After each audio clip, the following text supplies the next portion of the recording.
Assalamualaikum warahmatullahi wabarakatuh. Di sini kami dari kelompok 5 akan mempresentasikan tentang jaringan saraf tiruan JST. Sebelum itu, tak kenal maka tak sayang. Perkenalkan, nama saya Alfian Dita Praditya dengan 3 digit NPM terakhir 132. Perkenalkan, nama saya Naufa Evania Salina Putri dengan 3 digit NPM terakhir 082. Perkenalkan saya Iqbal Febrian Santoso dengan 3 digit NPM terakhir 134. Perkenalkan, saya Muhammad Dahlia Eka Ramadhani dengan 3 digit NPM terakhir 137. Saya Kaniana Tafalevina Nainggolan dengan 3 digit NPM terakhir 188. Nah, kita akan memulai dengan materi yang pertama yaitu definisi JST. Apa itu JST? Jaringan saraf tiruan atau JST adalah salah satu metode dan kecerdasan buatan yang dirancang untuk meniru cara kerja otak manusia dalam memproses informasi dan belajar dari data. JST terdiri dari kumpulan neuron buatan yang saling terhubung dan bekerja sama untuk mengolah input menjadi output. Sistem ini memungkinkan komputer untuk mengenali pola, melakukan klasifikasi, serta membuat prediksi berdasarkan data yang telah dipelajari sebelumnya. Nah, kenapa JST itu penting? Jadi JST itu sangat penting karena mampu menyelesaikan berbagai masalah kompleks yang sulit ditangani dengan metode pemrograman biasa. Dengan kemampuan belajar otomatis dari data, JST tidak memerlukan instruksi yang detail untuk setiap kasus. Teknologi ini menjadi dasar dari banyak perkembangan modern seperti machine learning dan deep learning, serta digunakan dalam berbagai bidang seperti pengenalan wajah, sistem rekomendasi, dan analisis data.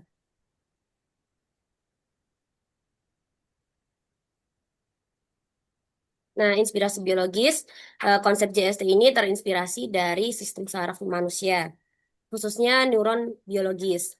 Neuron sendiri terdiri dari dendrit yang berfungsi menerima sinyal, soma atau badan sel yang memproses informasi, dan akson yang mengirimkan sinyal ke neuron lain.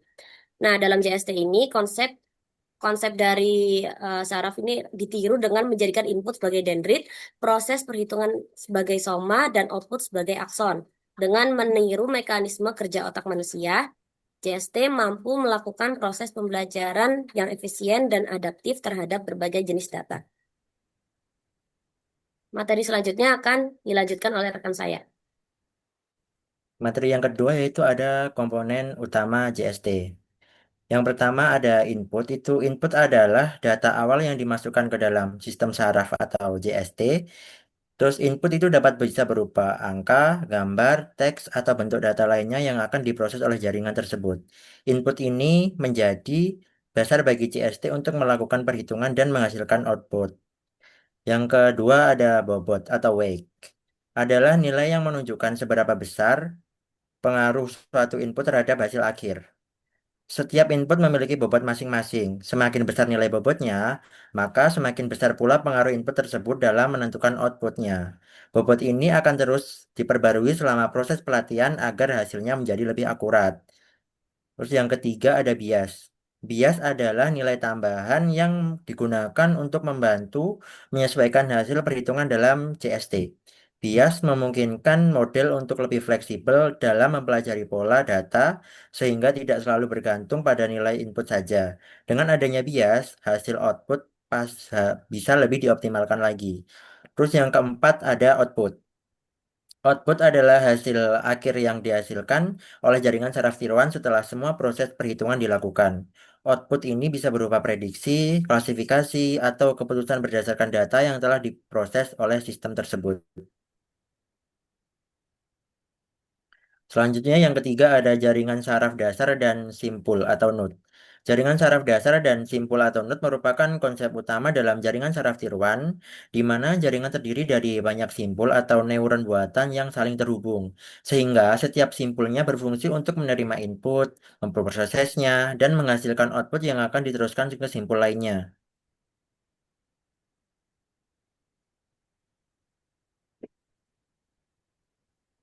Ini ada yang pertama ada struktur simpul, yaitu struktur simpul itu terdiri dari beberapa bagian, yaitu input, bobot, weight, bias, dan fungsi aktivasi. Input yang masuk akan dikalikan dengan bobot, kemudian dijumlahkan dan ditambahkan bias sebelum diproses lebih lanjut oleh fungsi aktivasi untuk menghasilkan output. Yang kedua ada persamaan dasar. Persamaan dasar pada JST dapat dituliskan sebagai Y sama dengan F kali sigma kali W kali X ditambah B. Yang berarti semua input dikalikan dengan bobot, dijumlahkan, ditambah bias, lalu dimasukkan ke fungsi aktivasi untuk menghasilkan output akhir.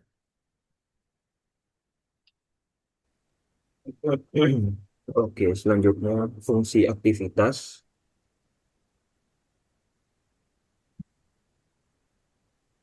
Oke, peran fungsi aktivitas yaitu fungsi aktivasi digunakan untuk menentukan apakah suatu neuron dalam jaringan saraf tiruan akan aktif atau tidak. Fungsi ini mengubah nilai input yang telah dikombinasikan dengan bobot dan bias menjadi output yang akan diteruskan ke neuron berikutnya. Tanpa fungsi aktivasi, jaringan saraf hanya akan bekerja seperti model linear sederhana dan tidak mampu mempelajari pola yang kompleks. Fungsi aktivasi sendiri juga membantu jaringan saraf dalam menangkap hubungan non-linear pada data, sehingga model dapat mempelajari berbagai pola yang lebih rumit.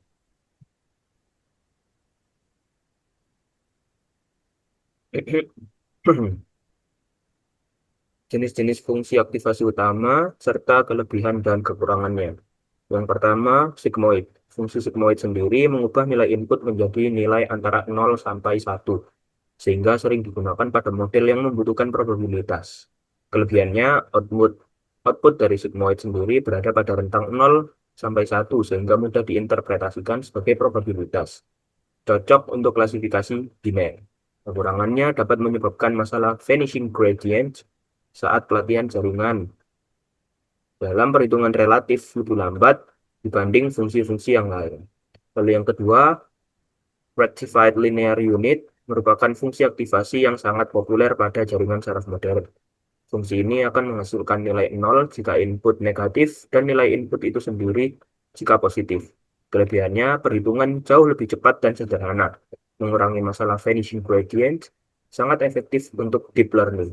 Kekurangannya dapat menyebabkan masalah dead neuron jika neuron selalu menghasilkan nilai 0. Next, Mas.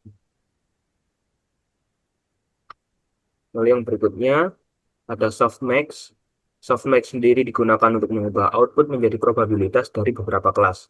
Fungsi ini sering digunakan pada layer output untuk klasifikasi multi-kelas. Kelebihannya menghasilkan distribusi probabilitas dari semua kelas, memudahkan proses pengambilan keputusan klasifikasi, dengan kekurangan yaitu sensitif terhadap nilai input yang sangat besar. Yang keempat, tan atau hyperbolic tangent. Fungsi tan menghasilkan nilai output pada rentang negatif 1 hingga 1. Kelebihannya, nilai output terpusat di sekitar 0. Kedua, lebih baik dibanding sigmoid dalam beberapa kasus pelatihan. Kekurangannya masih dapat mengalami masalah vanishing gradient. Next.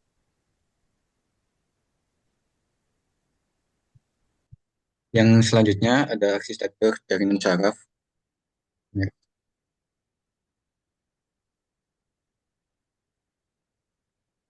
Terdapat dua jenis yaitu single layer dan multi layer. Apa bedanya? Untuk single layer merupakan jaringan saraf yang hanya memiliki satu lapisan antara input dan output tanpa tanpa hidden layer. Model ini hanya mampu menyelesaikan masalah sederhana. Untuk multi layer merupakan jaringan saraf yang memiliki satu atau lebih hidden layer di antara input dan output. Dengan adanya hidden layer, jaringan dapat mempelajari pola yang lebih kompleks. Next. Apa sih lapisan itu? Yang pertama, input layer. Lapisan pertama yang menerima data dari luar. Setiap neuron pada lapisan ini mempresentasikan fitur atau variabel dari data input. Yang kedua ada hidden layer. Lapisan yang berada di antara input dan output. Pada lapisan ini terjadi proses perhitungan utama jaringan saraf untuk mempelajari pola dari data. Lalu yang ketiga ada output layer, yaitu lapisan terakhir yang menghasilkan prediksi atau keputusan berdasarkan hasil pemrosesan pada hidden layer. Next. Lalu ada dua jenis arsitektur. Yang pertama, feed-forward neural network. Pada arsitektur ini, data mengalir satu arah dari input ke output tanpa adanya umpan balik.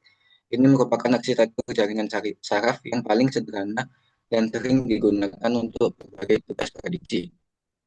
Lalu yang kedua ada recurrent neural network, atau yang disebut dengan RNN, merupakan jaringan saraf yang memiliki koneksi umpan balik, sehingga output dari suatu langkah dapat digunakan sebagai input pada langkah berikutnya.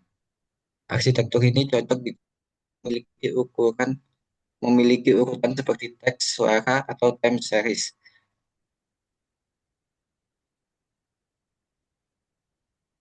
Next. Baik, izin melanjutkan. Yang selanjutnya adalah pelatihan jaringan saraf tiruan. Next. Forward propagation. Forward propagation adalah proses ketika data input dimasukkan ke dalam jaringan saraf dan diproses melalui setiap layer, mulai dari input layer, hidden layer, hingga output layer. Pada tahap ini, setiap neuron akan menghitung nilai berdasarkan bobot, bias, dan fungsi aktivasi untuk menghasilkan output sementara. Next. Hitung error, loss function. Setelah output dihasilkan, nilai tersebut dibandingkan dengan target atau label sebenarnya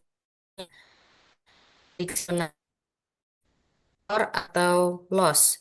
Loss function digunakan untuk mengukur seberapa besar kesalahan yang dihasilkan oleh model. Next. Yang selanjutnya adalah backpropagation. Memproseskan nilai error dari output layer ke layer sebelumnya. Tujuan dari tahap ini adalah untuk mengetahui seberapa besar kontribusi setiap bobot terhadap kesalahan yang terjadi sehingga dapat dilakukan perbaikan. Lalu yang terakhir, ada update bobot, gradient descent. Pada tahap ini, pada tahap ini, bobot dan bias jaringan diperbarui menggunakan algoritma optimasi seperti gradient descent. Proses ini bertujuan untuk mengurangi nilai error dengan menyesuaikan parameter jaringan secara bertahap hingga mencapai hasil yang lebih optimal. Proses pelatihan ini akan terus diulang selama beberapa iterasi sampai model mampu menghasilkan prediksi yang stabil dan memiliki tingkat akurasi yang baik.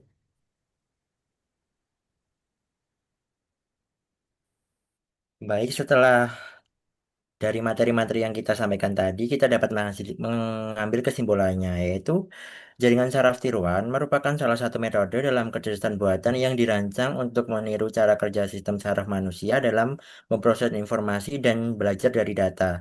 JST sendiri tersusun dari beberapa komponen utama seperti input, bobot atau wake, bias, dan output yang bekerja melalui neuron-neuron buatan yang saling terhubung. Dalam prosesnya, JST menggunakan fungsi aktivasi untuk menentukan apakah suatu neuron akan aktif dan untuk membantu jaringan mempelajari hubungan yang kompleks dalam data. Berbagai jenis fungsi aktivasi seperti sigmoid, ReLU, softmax, dan TANF memiliki karakteristik serta kelebihan dan kekurangan masing-masing. Selain itu, arsitektur jaringan saraf terdiri dari beberapa lapisan, yaitu yang ada input layer, hidden layer, dan output layer, serta dapat dikembangkan menjadi berbagai jenis model seperti feed-forward neural network dan recurrent neural network. Untuk menghasilkan prediksi yang akurat, CST perlu melalui proses pelatihan yang meliputi forward propagation, perhitungan error, back propagation, serta pembaruan bobot menggunakan algoritma optimasi. Dengan kemampuan belajar dari data dan mengenali pola yang kompleks, CST menjadi teknologi penting dalam perkembangan kecerdasan buatan dan banyak digunakan dalam berbagai bidang seperti pengenalan wajah, analisis data, serta juga sistem prediksi. Sekian presentasi dari kelompok kami. Apabila ada salah kata, kami mohon maaf. Wassalamualaikum warahmatullahi wabarakatuh.